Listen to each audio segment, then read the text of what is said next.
Hi everybody, welcome to Sampler Sunday. I am so excited to come to you today and share a sweet little red sampler. I know there's a lot of us that love stitching with red, and this little sampler is called Richardson 1876. And there's several reasons why it kind of caught my eye. First of all, just the last name. I share the same last name. So anytime I see a sampler with the last name Richardson, it's a done deal. I have to have that sampler. So that was my first reason for picking Richardson. Secondly, I thought the date was interesting. 1876. Our country was just 100 years old, and that is such an active period of time in the history of our nation that I thought this little child who stitched the sampler would have been living right in the middle of a lot going on. So those were the two main reasons that I just love this sweet little sampler.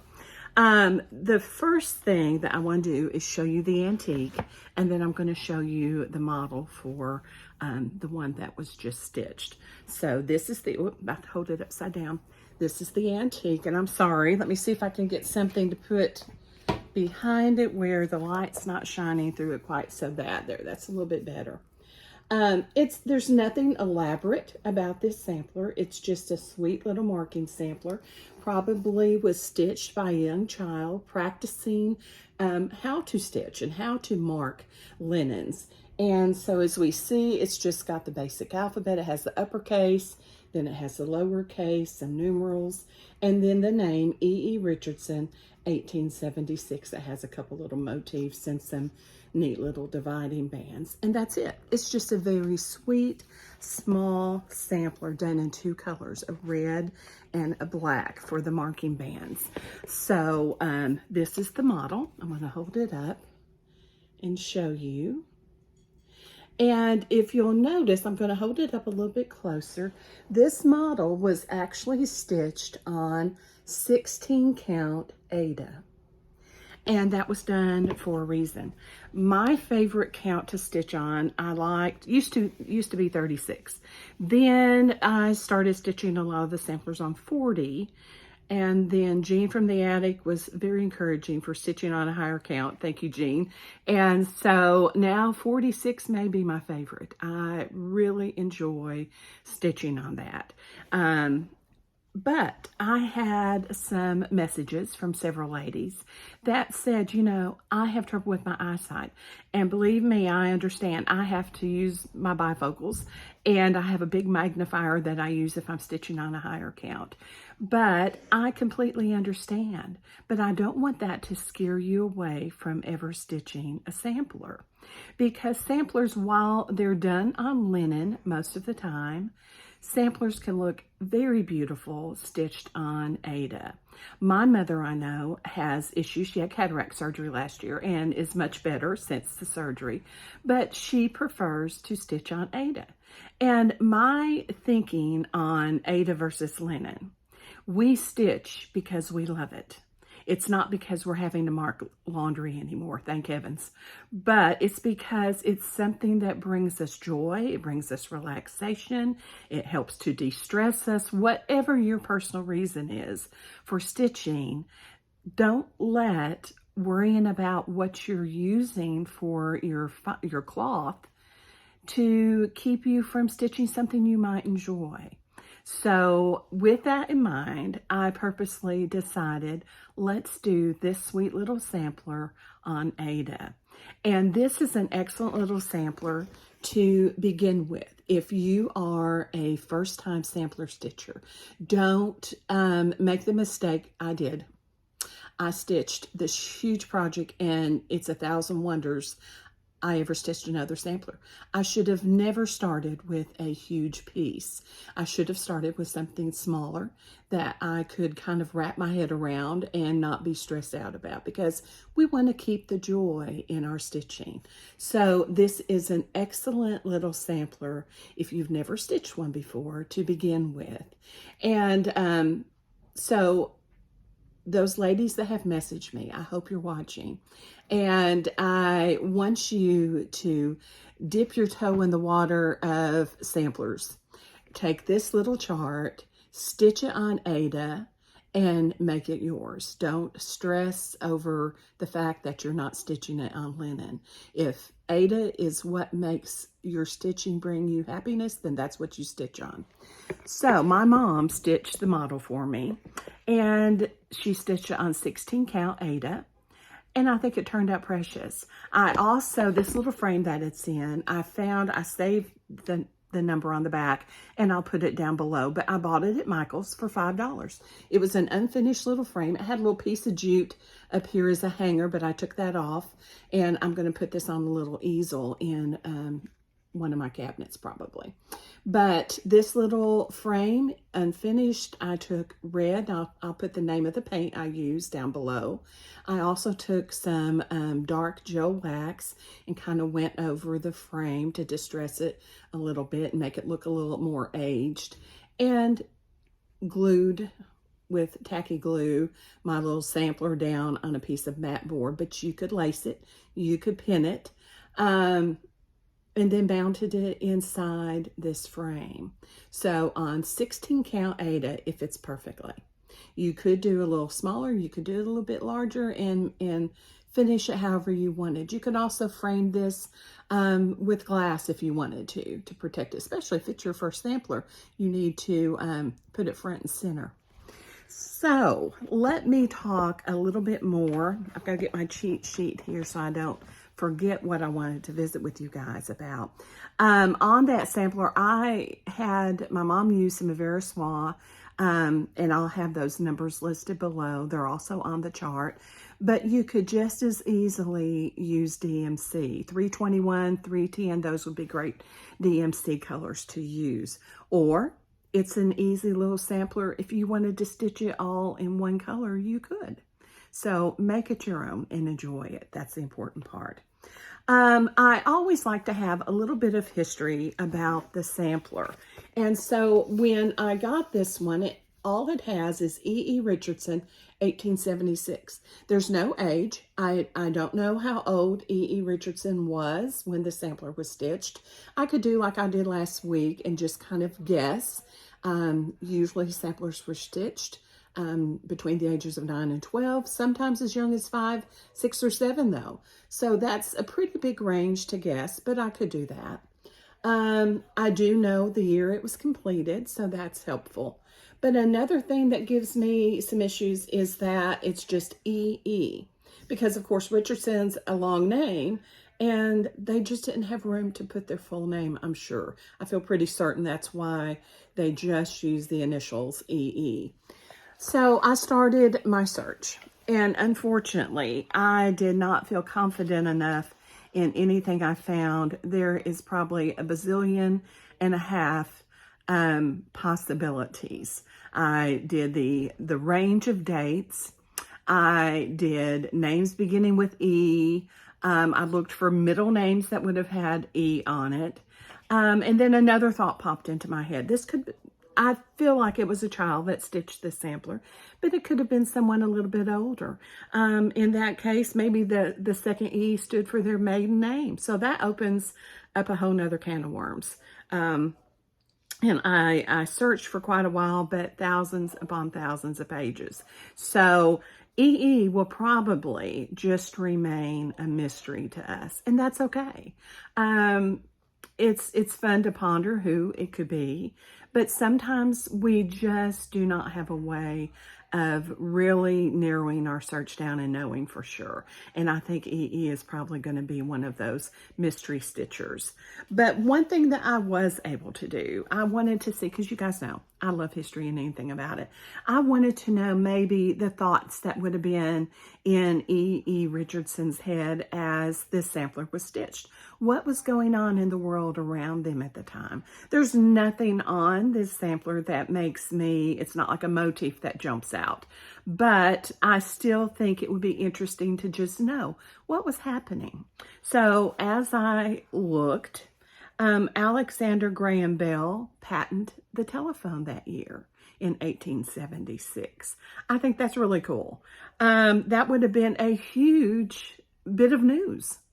The U.S. celebrated the centennial. We were a country for 100 years. Colorado became a state. 1876 was a leap year. The Battle of Little Bighorn happened. Rutherford B. Hayes became president, and that was kind of a rocky presidential election. It was very close. They had to kind of look at the Electoral College a little bit, do some new laws and things to what happens when it's a close race like that. The U.S. was moving from the Reconstruction era because Civil War. We were moving back into trying to make the United States reunited again, because the Civil War was just a devastating period in this country, and they were trying to unify everyone once again. And so they were moving from that Reconstruction era into the Gilded Age, which would begin in about 2 more years. And at that time, up until 1876 or so, our country was pretty rural. Lots of farmers, people working out more in rural areas. And it was beginning to move as the railway moved west. Our country was proceeding from being more rural farmers to an industrial type nation. And that brought in lots and lots of immigrants during this time period. There was a couple funny things I saw, just kind of, maybe you play Trivia Pursuit and this will win you a game sometime. But during 1876, it was a big quandary, because if you wanted a bottle of sarsaparilla, kind of like our soda here, you would have to pay 3 cents a bottle. And people were outraged. They felt that was just an unbelievable amount of money to have to pay for soda. And so they said they needed to boycott, because there was no way a bottle of sarsaparilla should cost 3 cents a bottle. I think they would probably just roll over if they heard what we have to pay for a bottle of soda right now. But anyway, at that time, 3 cents was probably a lot. Coffee was 5 cents a cup. And I thought that was kind of interesting. Coffee cost more than a bottle of sarsaparilla. So coffee drinkers must have been more in demand because they had to pay a little bit more. And I think they thought that was outrageous, but people will pay for coffee quicker than they'll pay for a soda. The Washington Monument was being constructed, and I thought that was really interesting. My last trip to New Hampshire, I had a layover at the airport in D.C., and from the lounge area, I could see the Washington Monument, and it was so cool. I enjoyed sitting there and being able to look at it, but it was actually being constructed during 1876. The Adventures of Tom Sawyer was published in December of that year, and that's just a classic. So I just thought those were some fun little trivia things to let you know this is what was happening as this person stitched this sampler. Another thing that I wanted to talk about this week is why red. I know a lot of stitchers enjoy stitching with red. Some stitchers have a whole wall of red samplers. I think that's kind of cool. Why? Why is red so popular? And I bought a book this week. I'm going to show you one of my little pieces of haul this week. And if you have not purchased this book, you need to get online, click buy, and get it today. It's wonderful. Even if, like, I have no time to stitch anything in this book right now. I've got a whole list of models to be stitching on. But it is well worth the purchase just to look at the book and read all of the information that she has included. It's just a beautiful book. So I'm going to show you a little bit. And then I hope all of you, I'm enabling you as a fellow stitcher to make a purchase. This is by Shakespeare's Peddler. And some of you may already have this. It's called Red Letter Day. And I think she said Nicola encouraged her and helped her with the title on the book. But just the cover's beautiful, isn't it? For those of us who love a red sampler. And then the back, I'll have to show you this. As soon as I bought it, I had my mother send my friend Mary Susan a message. I said, this book I just bought and you need to buy has a doll like you just purchased. We went antiquing during our Girls Beach Week, and visited this antique mall in Williamsburg, Virginia. If you've never been, you need to go. It's amazing. It's a whole day antiquing place. Like, we shopped all morning, and they have a little tea room inside. So then we stopped, we ate lunch, then we antiqued some more that afternoon. You just don't need to leave. It's a whole day thing. But Mary Susan, my friend, found this little doll here, one like this. It wasn't this doll, but one like it at Williamsburg Antique Mall. And I just think that looks so sweet how that's displayed. But in this book, she talks about red samplers and why the color red. And there's lots of different quotes throughout the book that you would love to read. One that I am going to share because I just thought it really stuck with me. Theresa said that one time a gentleman was visiting with her, and he said, "Good art always has at least a little red in it." And she said that had stuck with her. And so anytime she looked at artwork or looked at an arrangement or something, that quote came back to her mind. And so it's kind of stuck with me too. Ever since I read that in her book, I kind of look at things a little different and say, well, does it have any red in it? Well, it might need some red. And I thought that was interesting. She also, in the book, talks about the history of red dye. And I'm not going to tell you all of it because I want you to get the book and read it. But she talks about the use of a certain type of beetle, that they would collect these beetles, crush them, and that made this red dye. And the dye really was good because it didn't fade like a lot of the other dyes did. The only thing, it said it took between 80,000 and 100,000 beetles to make 2 pounds of this red dye. That's amazing to me. And then I started thinking, that might make the beetle endangered. I don't know. I don't know how many of those beetles there are in existence, but that was just kind of blew my mind to think that many beetles to make that small amount of dye. So with that in mind, that usually would be a sign of wealth at that time. If you had that many beetles making that small amount of dye, I'm sure the cost was not cheap. Now, as time went on, processing ways changed, and red dye became very affordable. And I know I sent Claudia Kistler from Dutch Treat Designs a message, and I asked her, because she's just so full of knowledge, I said, do you know why? Because with the Bristol samplers, all of those little girls, not all of them, I shouldn't have said that, there are some multicolored Bristols, there are some Bristols that are other colors, but the majority of Bristol samplers were stitched using red thread. So why was that? And she said it was very affordable at that time, and that was a common color used for the schoolgirl samplers in England. So I thought that was very interesting, and I sure appreciated Claudia answering my question about that. They were used lots of times, the red threads, for marking. So little simple marking samplers, which is what I think our little E.E. Richardson sampler is. So red thread has been around for a very long time. It's gone through lots of changes. There's lots of variations in the color red, but it's just kind of a staple. If you have a stash of thread, you're going to have some reds in it, I have a feeling. Let's see, a couple other things in here. Another little quote that she had, see if I can find it, that I thought was excellent, was by a lady from the Metropolitan Museum. And no, I'm sorry, excuse me. It was by Rebecca Stevens, the former curator for the Textile Museum in Washington, D.C.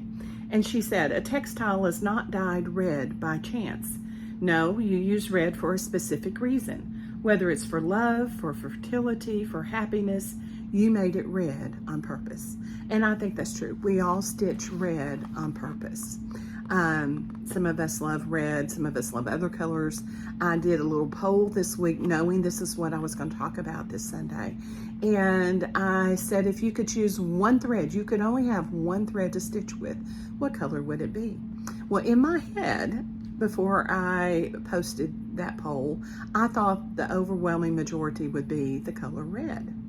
And there were a lot of votes for red, but blue is actually the color that won. So maybe Theresa can do a book on blue at some time too, because that may be an interesting one, since a lot of us enjoy stitching with blue as well.